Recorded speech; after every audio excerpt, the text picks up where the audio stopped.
Hello, everyone. My name is Marcus Kalinowski. I'm the postgraduate program coordinator of the informatics department at PUC-Rio. Today, we're receiving a very special guest, Professor Daniel Menasce. Just to explain you the dynamics of the session, we will have two quick question and answer sessions. The first one after about 20 minutes, and then another question and answer session at the very end of this seminar. So please register your questions so that they can be answered during those question and answer sessions. Professor Daniel Menasce is a university professor at the George Mason University. Thank you very much for being with us. And I'll now pass the words to you. Thank you very much. Well, thank you very much, Marcus, and thank you to the whole Department of Informatics at PUC for the kind invitation. I'd like just to say a few words about my history with the university, with PUC. It's a history that dates back 50 years ago. I started when I joined the department as, actually the university, as a EE student, undergraduate student, and then after that I got my master's at the informatics department. When I came back from my PhD program at UCLA, I became a faculty member and also department chair for a couple of years. And so the informatics department is very dear in my heart. So it's a pleasure to be today with all of you, and I'm looking forward for a very nice session with you. So I'm going to go to my slides here. So today I'm going to be talking about an issue that I consider quite important, which is the increasing complexity of computer systems. And I'm going to tell you how we can tame that complexity by using self-managed systems. So let's talk first about what complexity means and what are the implications of complexity in computer systems. So I would like you to take a look at this slide and look at the logos of all of these companies, which I believe all of you have interacted with sometimes almost every day. If you think what's behind the data infrastructures of all of these companies, you're probably going to see something like that, where you have hundreds of thousands of servers interconnected through many different types of networks. So it turns out that those servers, depending on their role, they have many different configuration parameters. So for example, suppose that we have web servers, application servers, database servers. What you see here are some examples of some of the configuration parameters that system administrators can change to make those systems operate in the best possible way. But if you take into account the fact that each of those parameters can have many different values, you have immediately a combinatorial explosion of the number of possible configurations for a system.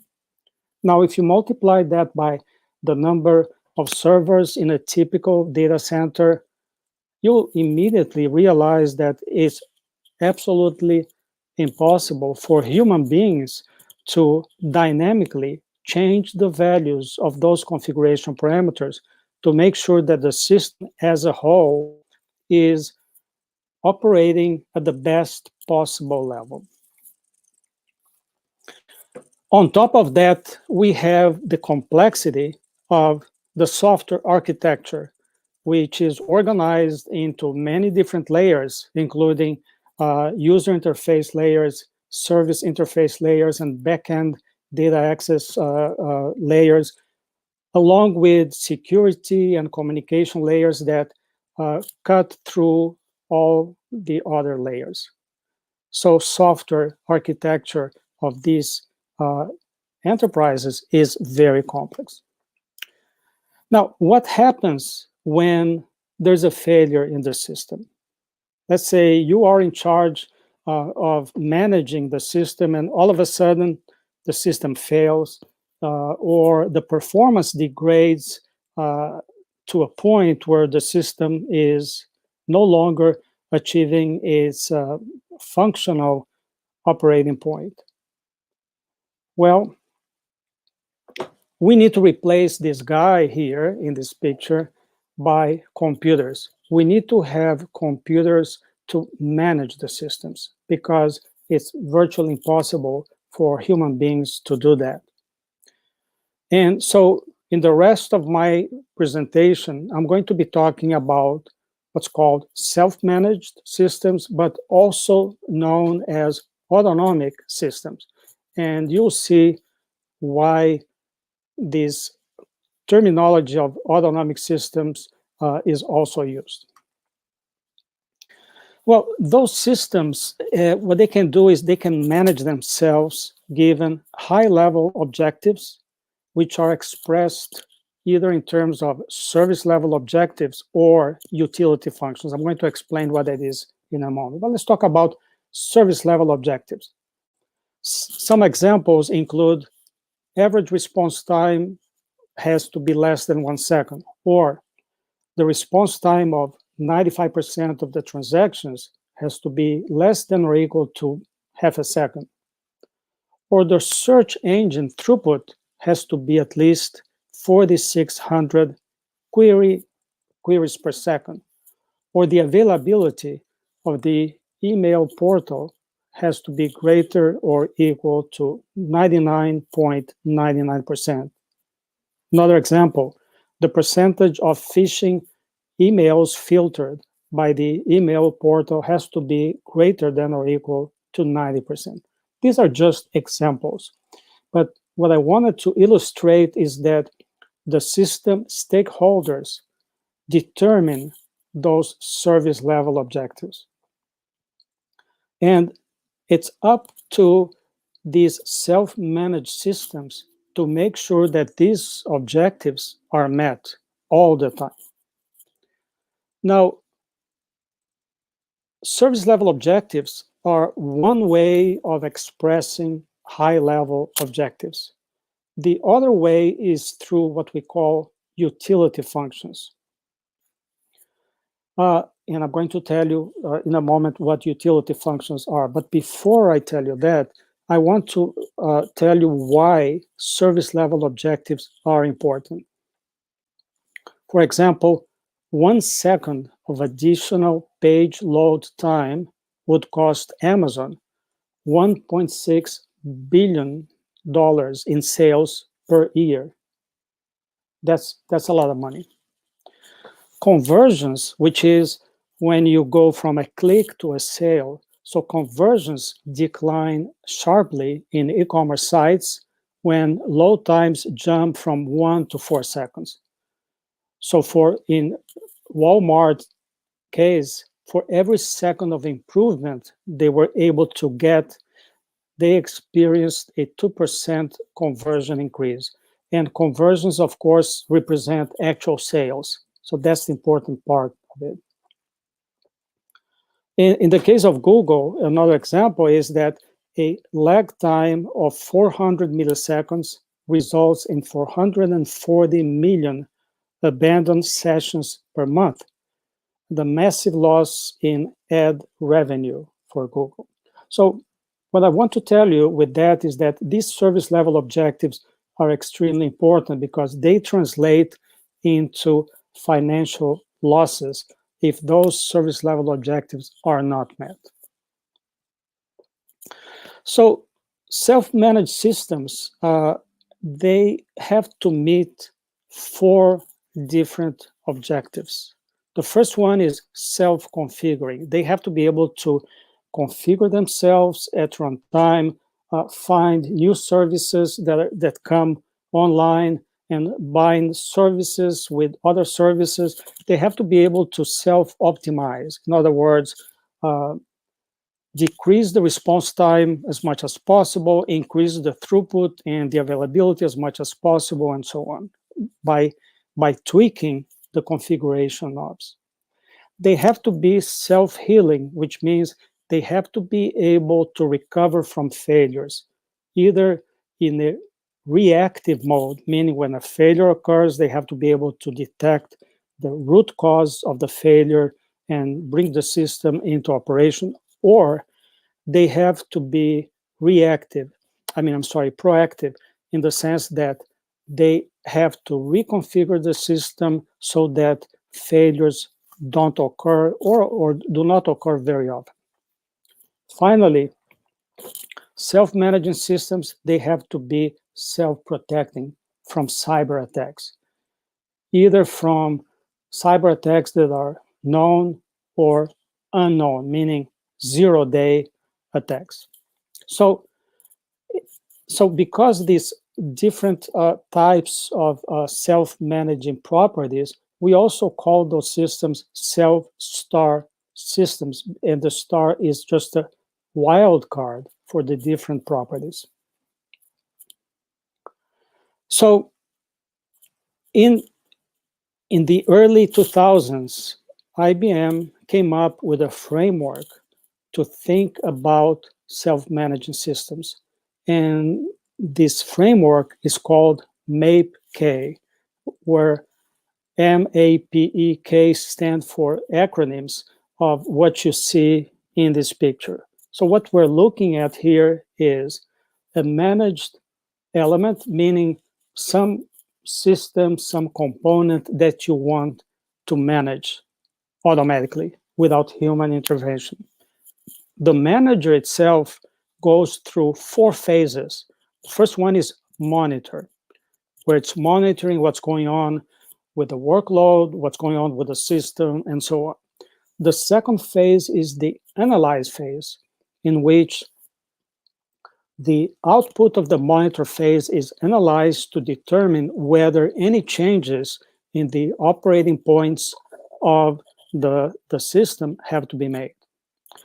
If that is true, then we invoke the planner, and the planner comes up with an optimal plan to change the configuration knobs to a different point so that the system can now operate with better quality of service. And the plan is then executed so that the system can go from state A to state B.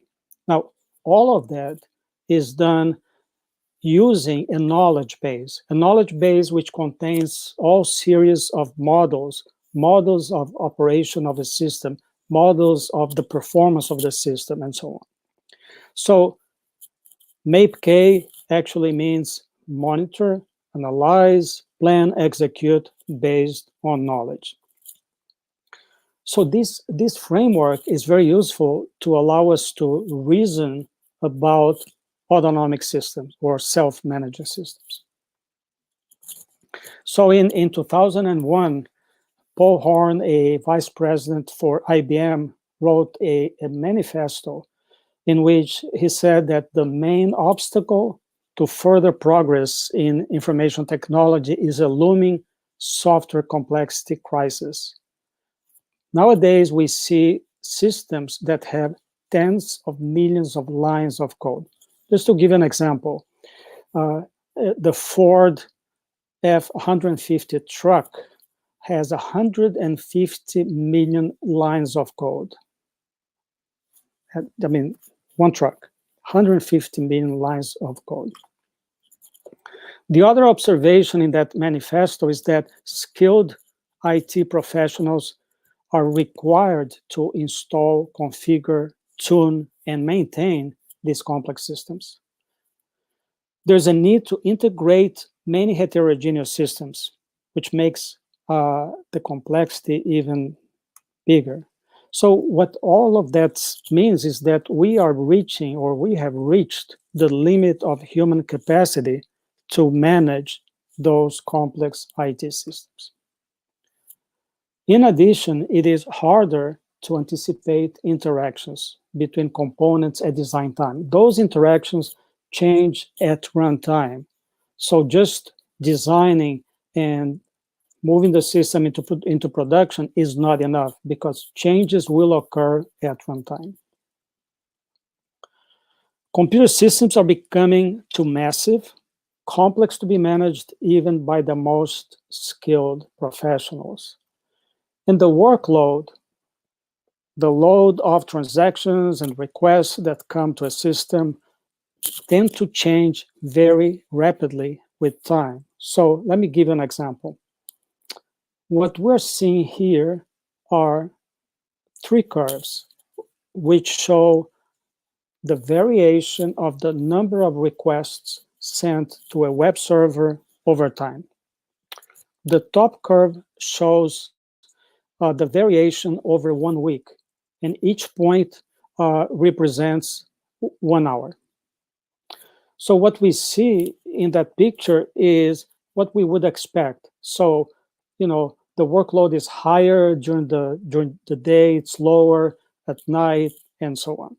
Now, if we take 1 week and plot that week using as the time slot 1 day, actually 1 minute, we will start to see some burstiness in the workload.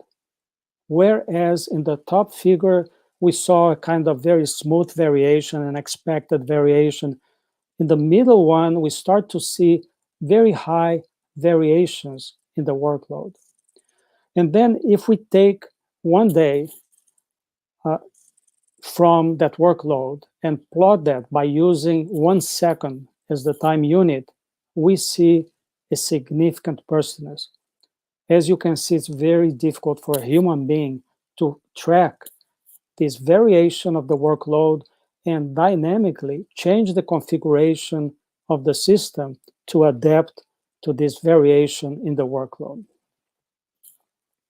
So we have a system to be controlled that receives a workload. As a result of that, we have output metrics in terms of response time, throughput, availability. And what we want to do is we want to have a controller which tracks the workload, tracks the output metrics, and using some high-level goals will determine what is the best way to reconfigure the system, and will send low-level controls to the system. So human beings are the ones that determine those high-level goals, such as service level objectives and other types of high-level goals. The controller will determine what should be the new values of these configuration norms. So, as I mentioned before, these high-level goals can be determined by establishing service level objectives, but they can also be determined by using what's called utility functions. What is that? I'm going to give you an example of the utility function of a metric, which is the execution time. So a utility function is a function of a metric of interest. In this example, the metric of interest is execution time. And the utility is a measure of how useful a system is as a function of the value of the metric. Utility is just a plain number with no units, and it's typically normalized between 0 and 1. 0 being the worst utility and 1 being the best. So as we can see in this example, as the execution time increases, the utility of the system decreases and goes to 0 as the execution time goes to infinity. On the other hand, if you have a very small execution time, which is what you would really like, the utility goes to 1, the best possible utility. Now, this figure shows 3 examples of utility functions for execution time. They are all sigmoids, which is a shape of a utility function that's very commonly used in autonomic computing. What we see that all 3 of those utility functions have the same inflection point, which is a parameter called beta, which is the same for all 3 functions. What's different is the shape. The shape is the parameter alpha here. So 3 sigmoids with the same inflection point, but with different shape parameters. Now, system stakeholders are the ones who determine what should be the shape and the inflection point for the utility function. And the controllers, the goal of the controllers is to maximize the utility function.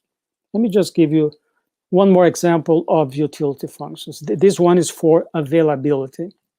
Of course, the higher the availability, the more useful the system is. So in this case, as we can see, as the utility goes to 1, meaning 100%, the utility goes to 1, right? And as the availability decreases, utility goes to 0. Okay, so I think that this is a good point to take a look at some questions. So I'll ask Marcus to see if we let's. Okay, thank you very much, Daniel, for the enlightening first part of your talk. We have some first messages, many messages, people complimenting your presentation. There's also one of the questions by Ricardo Guarim Villamizar. He's asking, what is the role of artificial intelligence, a general machine learning, to support self-managed systems? How could this synergy improve the monitoring and analysis phase of this kind of systems? Ricardo, this is a wonderful question. It's a great question. There are several approaches to design controllers for self-managing systems. And one of them is to use analytical models. The other one is to use artificial intelligence.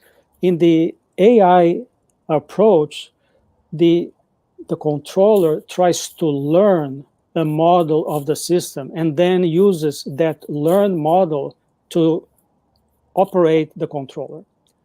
In the other approach, we don't learn a model, but we derive an analytical model of the system and use that model to operate the controller. There are pros and cons. In the case of AI, you have to learn, but you have to relearn every time there's a change in the system. And those complex systems are not static. Servers are constantly changing because either they have to be replaced because they become obsolete, because there are failures and so on. Every time that happens, you have to relearn the model, okay? And that may be time consuming, and many times you want to be able to continuously control the system. On the other hand, if you're going to use a model that you derived, an analytical model that you derived, you need to have performance engineers. You need skilled performance engineers. Now, with a former student, PhD student of mine, we came up with a way to automate that process as well, okay? But I don't want to take too much time, but I thank you for that question, which is a great one. Okay, thank you very much. I have another question. Yeah. This one concerns the intersection between managing systems and software engineering, because I believe that many of the issues of self-adaptation, self-management could be foreseen, maybe, or at least structures to handle these kind of situations could be foreseen in design time, although I see that it's probably not the main focus. But what do you believe is the intersection between software engineering and self-management systems? Another great question. In fact, the intersection is 100%. A couple of years ago, I had a project funded by the National Science Foundation. I was a principal investigator of that project, and the title of the project is SASE, which is an acronym for Self-Architecting Service-Oriented Systems. And the idea is that we can express the functionality of the system using a visual language that we came up with.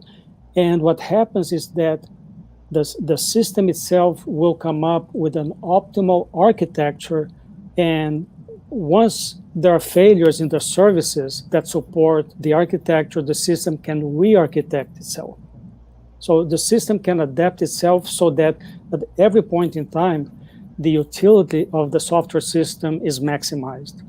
So if you want to learn more about that project, when you go to my website, and then you'll see under biography on the left-hand side, click on SASE, and then that will take you to the web page of the project. There are many, many publications there. Okay, thank you very much for the answers to the first part of the question and answer session. We will now continue with this great talk, so thank you very much, and we go to the second part of the talk then. Thanks. Okay. So what I'd like to do now is to give you 3 examples of autonomic controllers that I designed with my PhD students for different kinds of applications. The first one has to do with autonomic cloud providers.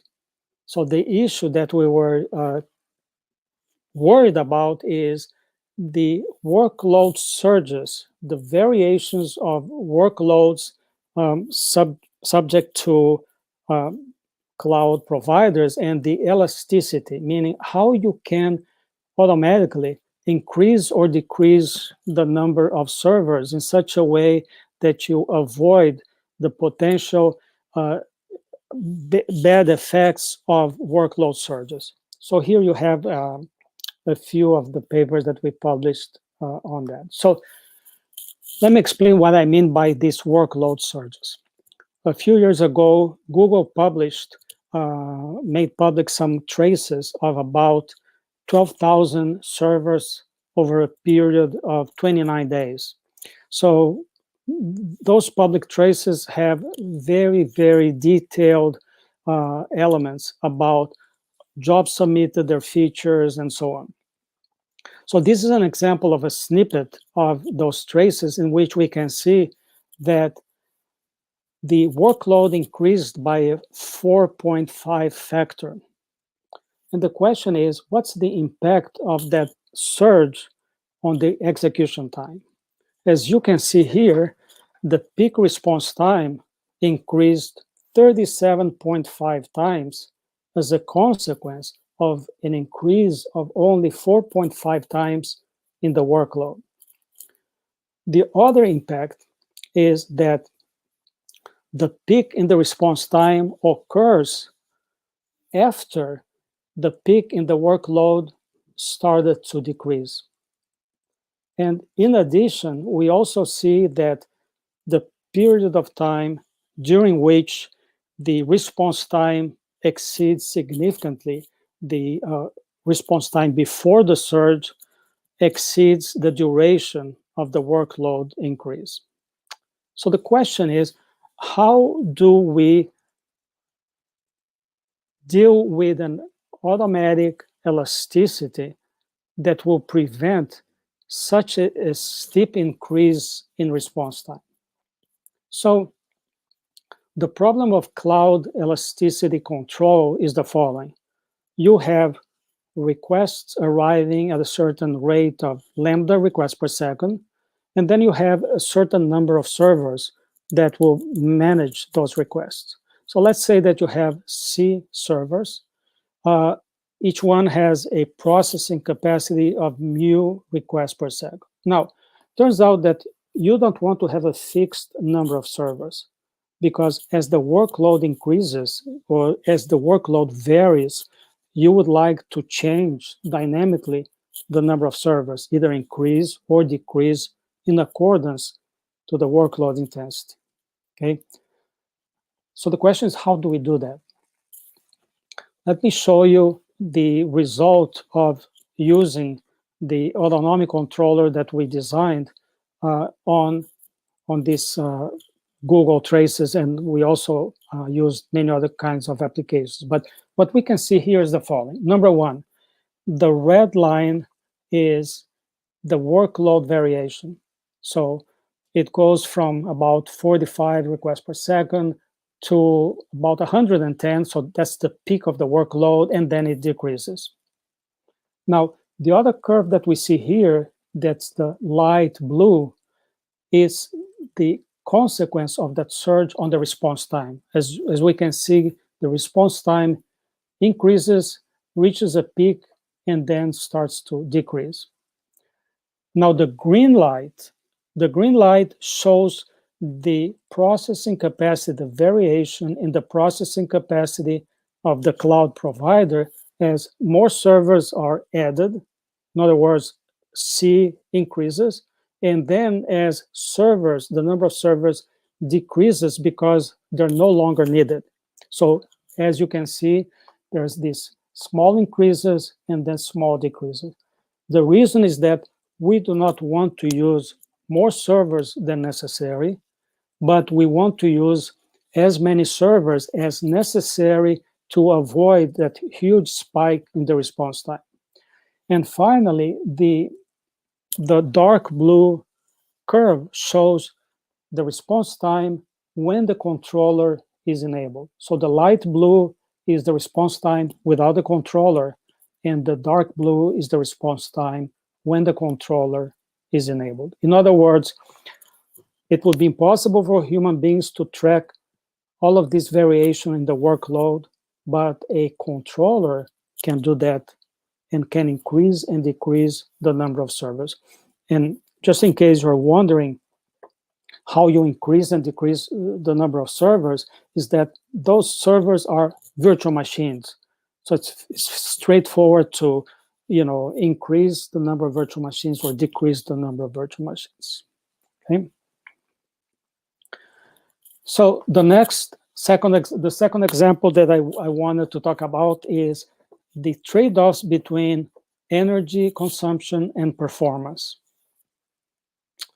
So just to give you an idea about the importance of energy consumption, some estimates regarding Google, the energy necessary to run a Google search, is approximately equal to the amount of energy necessary to turn on a 60-watt bulb for 17 seconds.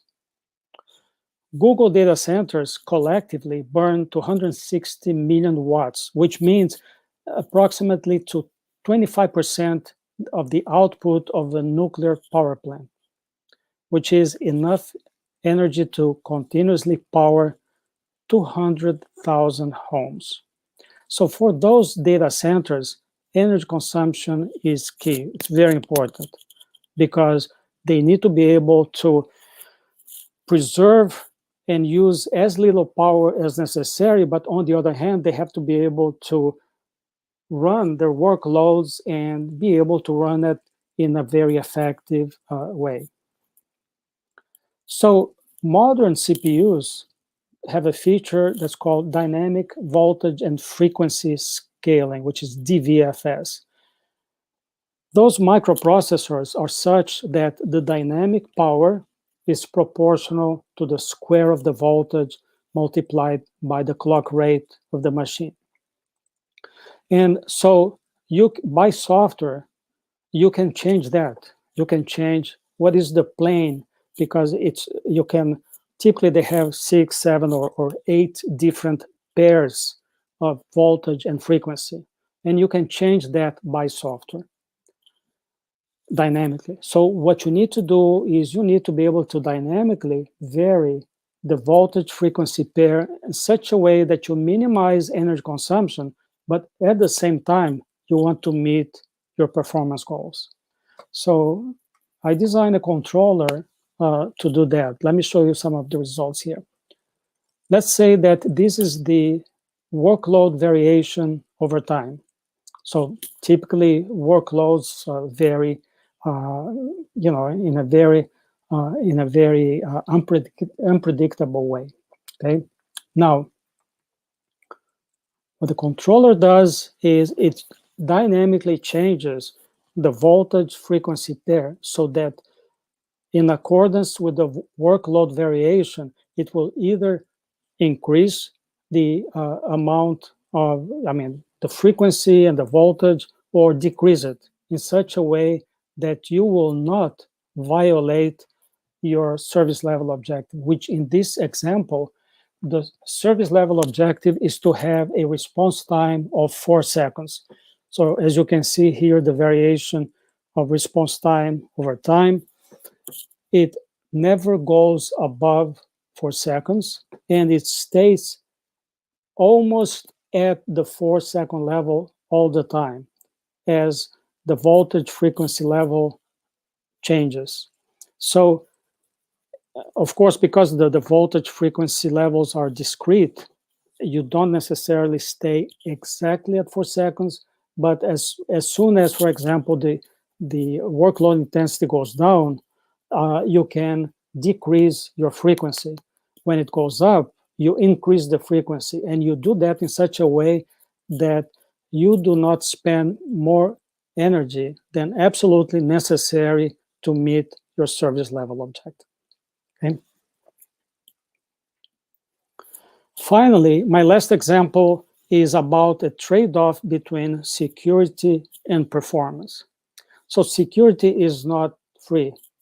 If you want to have better security, you need to pay a price in performance. So the question here in this example is, how do you manage those trade-offs between security and performance? So imagine the following situation. You have a website that has a web server, application server, and a backend database server. Okay? However, you're concerned about security attacks, and you decide to use intrusion detection prevention systems, IDPSs, and you want to deploy them between the application server and the backend database. Now, there are two types of intrusion detection prevention systems. The first one are called syntax-centric, and they look at the syntax of SQL requests, and based on that, they make a determination whether the backend database should receive those requests or not.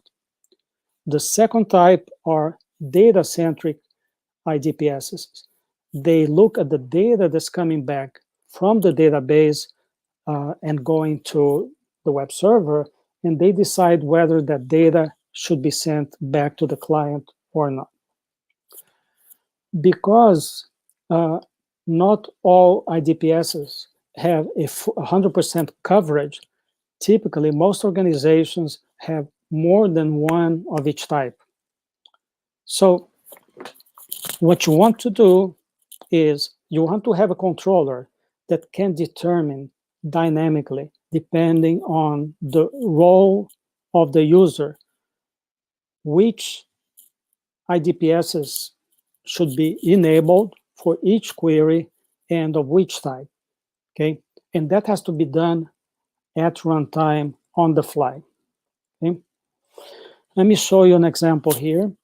We see the variation of the workload intensity over time, measured in number of requests. And then on the top curve, we see the response time for two types of requests. The green one are the search requests, and the red ones are requests to go to the home page of the site. The bottom curve shows the impact of the controller on the utility for three types of scenarios. The top scenario is the utility obtained when we're using the controller, which, as you can see, stays above the utility for the other two scenarios. The middle one is for a pre-configured policy. So the security policy is not being changed by the controller. It was optimized at the beginning, and then it doesn't change. The last one, the last curve, the blue one, the bottom one, is for a full policy, meaning that all the IDPS are enabled for every single user, which means 100% security, right? It's an overkill. However, I should mention that the utility in this case is a function of two things: response time and detection rate for cybersecurity attacks. So while enabling all the IDPSs is good for security, it hurts response time significantly. So if you want to have a utility which takes both of these metrics into account, you really need to have a controller which dynamically takes these two metrics into account and provides you the best possible utility at each point in time. So, in conclusion, most complex systems are dynamic and evolve very fast over time. So it's not possible for human beings to constantly optimize them by changing the values of all the configuration knobs. So self-managed systems, they automatically change those parameters based on high-level goals provided by human beings. Those high-level goals could be service-level objectives or could be utility functions, okay? And with that, I will stop for questions. Let me go back to... Thank you very much, also for the second part of your talk, very enlightening. We have several questions. I will start with the first one by Professor Markus Endler. The question is, what about adaptation stabilization? It has, the self-adaptation occurs too frequently so that the normal operation are harmed by the adaptation process itself. Okay, that's a good question. First of all, you want to have a controller that doesn't impact the performance or the operation of your system. Okay. How would that be possible for a controller to adapt the operation of your system? First of all, when you're taking measurements, many times just the process of measuring will have an influence on the system that's being measured. So you want to use measurements that are non-intrusive as much as possible, number one. Number two, the frequency at which you're measuring has to be calibrated, right? In addition, you want to have controllers that are enabled. Okay, let me just backtrack a little bit here. One thing that I did not mention, in our experiments, the controller wakes up at regular time intervals and verifies whether it needs to do something or not. If it doesn't need to do anything, it just goes back to sleep, right? However, that interval, that controller interval, doesn't have to be static. You can adjust that controller interval according to what you have observed, okay? In addition, some of our controllers, instead of just looking at the current workload intensity and base your control decisions on that, they can also be predictive. They can look ahead and say, well, if I just saw this kind of workload variation in the recent past, I'm going to predict that in the near future, I'm going to see this kind of variation. Based on that, I'm going to take action based on the near future. So, like with any control system, there are many things that we can do to avoid unnecessary overhead and to avoid unstable behaviors because you are overshooting. You're trying to do too much control, right? I hope I have answered your question, Marcus. Okay, we have another question from Valeria Paiva. The question is about the previous question on using machine learning for dealing with self-adaptive systems.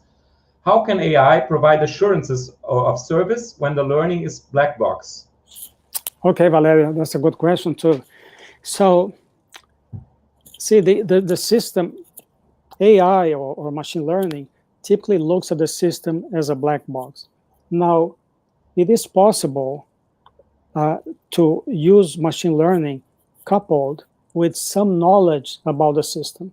For example, suppose that you know that the system you're trying to control is a multi-layer system which has web servers, has application servers, has database servers. So the system that you're trying to control is no longer just a black box, it's a gray box, right? You know something about that system, and then you can use that along with machine learning techniques to improve the learning. You can learn faster, you can learn better, okay? So I was mentioning before the work that I did with my student, Mahmoud Awad. We came up with a framework by which we can use the logs produced by typical multi-tiered systems. And using those logs, we can generate performance models, analytical performance models. We can derive those automatically without human beings, without performance engineers, right? So those kind of things which you find in typical production systems, those logs can be very useful for you to build a gray box as opposed to just a completely, enclosed black box.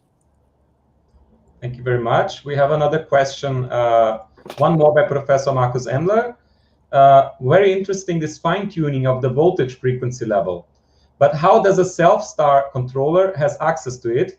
Is it a service of the VM operating system? Well, I mean, the changes between voltage frequency pairs can be done by software. So you have specific instructions at the machine level that you can use to change the voltage frequency level. That's available in most modern microprocessors. So that's something that you can use to, for example, suppose that your lowest frequency is 1 gigahertz.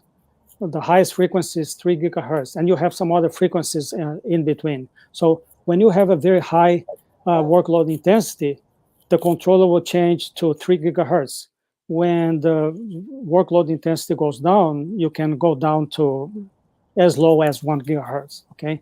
And that will consume more or less energy and will change the performance, the response time of your applications. Okay, so if you're running a virtual machine, the virtual machine basically runs on top of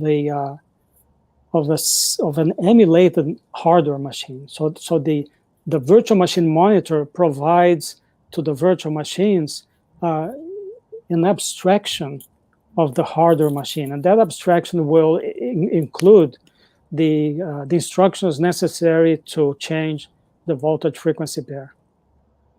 Okay, thank you very much for the answers. We received also many messages from colleagues of yours while you're at PUC-Rio. Bruno Feijó mentioned that he was very happy to see your live, your participation. Also, Professor Noemi Rodrigues and many other colleagues from the informatics department that were watching. Of course, also many students and many other colleagues from that time. So thank you very much for this enlightening talk. We had some also people from other universities joining us and congratulating your talks, your speech. So thank you very much for this enlightening talk. And so it was a pleasure to have you here with us today. Many thanks in the name of the postgraduate program at PUC-Rio. There's a link here if someone wants to see further information regarding the research of Professor Daniel Menasce. This is his professional website where you can find further information. Finally, I would like to remind you all that our next live seminar will be at the 27th of November at 3 p.m. Brazilian time, and it will be held by Professor Alessandro Garcia, and it will be on the degradation and refactoring of software projects. So thank you very much, Professor Daniel, and thank you so much. It was a pleasure. Thanks. Bye, everybody. So, bye everyone. Cheers. Bye. Thanks.